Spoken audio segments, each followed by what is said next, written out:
name is Rich Rogers. I am the CEO of the company and one of the founders, along with my wife, who's our broker and lead realtor. Andrea, if you want to say hello. Hi. Yes, I've been a real estate agent for 22 years now. And I know you were involved in real estate prior. Just give us a little bit of the history of your involvement. Well, I have a unique spot in real estate that I am a third generation female. My grandmother, my mother, and now myself, all real estate brokers. So it truly is a lifetime. It must be in my blood. I'm just really not sure. I know it's in your blood. You live, breathe, and eat real estate, which is amazing. And you have a wealth of knowledge to give to our clients. And I'm always thrilled to back you up in any support way that I can, because I know when you go out and meet one of the clients that we have, that they're getting the best. So I appreciate you. I know I'm a little biased, but what can I say? I have proof that I'm biased. Anyway, today's episode, there's a growing trend. Do you want to elaborate it? You said something about it on your Instagram post yesterday, and it's something that I think realized. Let them know what your post was about yesterday. Okay, I think this is such a great idea that we're doing it ourselves. If you have some equity in your home and you're thinking now might be a good time to sell, but if you're also thinking maybe it's time to downsize. So we're at a stage in our life where it is time to downsize. So we are able to take the equity out of our current home and buy something smaller.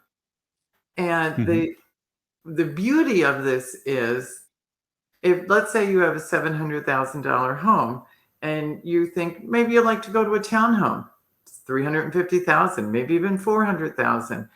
Take that equity and buy it cash. You still have money left over. Put that money in a bank account or an annuity or some account that it can pay your mortgage for you. And it's very easy to figure out just how many months will that cover? 27, 23?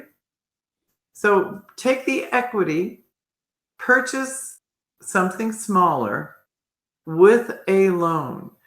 Even in your 60s, your 70s, don't be afraid to get a 30-year loan. Money is so incredibly cheap right now that the equity that you're going to move from your first house into this one is going to cover itself so quickly. It's a wonderful idea. No, I agree with you. And one of the things that we get a lot of times is people are watching their favorite news channel or reading their favorite news aggregator on the internet, and they're saying the housing crisis is hitting, the bubble is doing all that. And tell us a little bit differently about what they should or should not fear in this market. It does, I think millennials especially, because they've not lived long enough to see the ups and downs and the waves in real estate. So really where we are right now, even our rates have gone up a little bit, our prices have gone up a little bit, but you have to look at pre-pandemic. The 2 years of the pandemic threw us off. The interest rates were so low, but that was not a sustainable money. If you take away the 2 years of the pandemic, then where we are right now is exactly where we were in 2019. So now our market has gotten to be more normal. It just appears to be out of whack and maybe expensive and high rates, only because we all got very used to those low rates, 1.9, 2.2, but just absolutely not sustainable. So now going back to 6%, 5%, that's awesome. Well, I agree with you, and we all remember the days. When I say we all, people of a certain hair color, remember the days when if you got under 20% for your mortgage rate, you were doing a jig. So these are traditionally still historically low, but more in line with the average. But I want to get back to the townhome idea where you're downsizing and doing that. One of the things people don't realize is that there are a lot of really quality. Yes, there are. On top of a shoebox, and you just walk in and have no real personality. So describe a little bit more about today's current townhome options. Okay, so today's townhome might have a master bedroom on the first floor, which is just awesome. and the washer and dryer, if it's a master on the first, the washer and dryer on the first. If it's a master on the second, the washer and dryer upstairs. So there's a convenience. But nowadays, even a townhome has a small backyard. You might call it a courtyard. It might have a little pool back there. That tiny Right. pool is called a cocktail pool. And Right. then beyond that outdoor space is a detached garage. Now I'm starting to see townhomes where there's an apartment above the detached garage. So you For could income. have income there. Now, the other thing about townhomes is typically all your exterior maintenance covered with your HOA. So Right. And you'd have it's to an check with the right right. to see It's what's it's covered. a simpler lifestyle.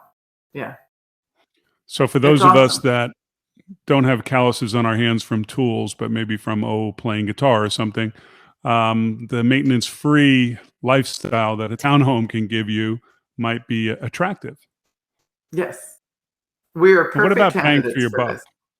Yep. What do you explain the bang for the buck? I know that there's so many younger families now that would never have looked at a townhome before, but in our market being squeezed out as single family homes rise to over $500,000 on the average in our area, what can they expect from a townhome from a lifestyle perspective?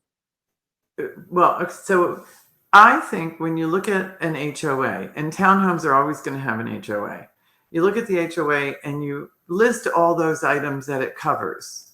So let's say it covers a roof, it covers paint, it covers landscaping. So list those things and put a value of what those things would cost if you had to put that money in a savings account. So look at paying for that HOA as if you're putting money into a savings account. So when it's necessary to replace the roof, the money's already there. You and all your townhome neighbors have been putting money in the savings account getting ready. The same with paint, the same with maintenance, exterior pest control. It just goes on and on. So don't be afraid of that HOA. Otherwise, that money would be money that you're saving personally. And odds are good if you're doing it with a few hundred people, it's a lot less money in the long run than if you're doing it on your own. So the simple lifestyle of a townhome is financially simple as well. We Well, I like it. also think when we do, back to the younger families, I know that when we in our salad years or whatever, if we all of a sudden had a note on our door that said, "Hey, you got to spend $10,000 to paint your house," or fines will start coming. That's a hard thing to do when you're struggling paying for school and supplies and the kids. So as a younger family being in a townhome, your expenses are pretty much set. So you understand you're not going to get that uh-oh moment where, hey, we have to take care of a new roof, let's say. And for us, you might remember, we were going to swim meets all weekend long. Well, there was no time for us to be mowing the lawn, painting the house, weeding. We just have that freedom to go, to not worry, and go away for the weekend, maintenance free.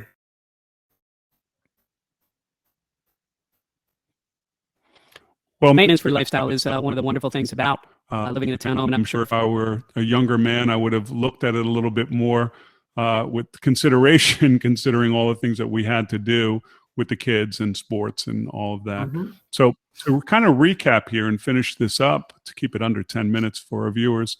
So we're looking at townhomes for the purpose of downsizing, taking advantage of this market, but not losing the quality of lifestyle because the townhomes are usually in some really great locations. And number two, it's not just for people of a certain age anymore. It's a great option for younger families, knowing that you can have fixed expenses and not have to worry about those uh-oh moments. Am I missing anything? Just the pure enjoyment of being part of a community, yet having our privacy. All right. Well, that was great. I'm glad that we could get this information out and also let people know that if they are looking for a new home, we have an app for that, right? What's it called? FloridaRealEstateSearch.net. Wow, how clever. So if you want to go to floridarealestatesearch.net, you can download it there. You can go to the App Store or Google Play. Just type in Florida Real Estate Search and it should show up. Tell me, what are some of the advantages of this app versus Redfin, Zillow, whatever? Well, our app, your information only comes to Rich and I.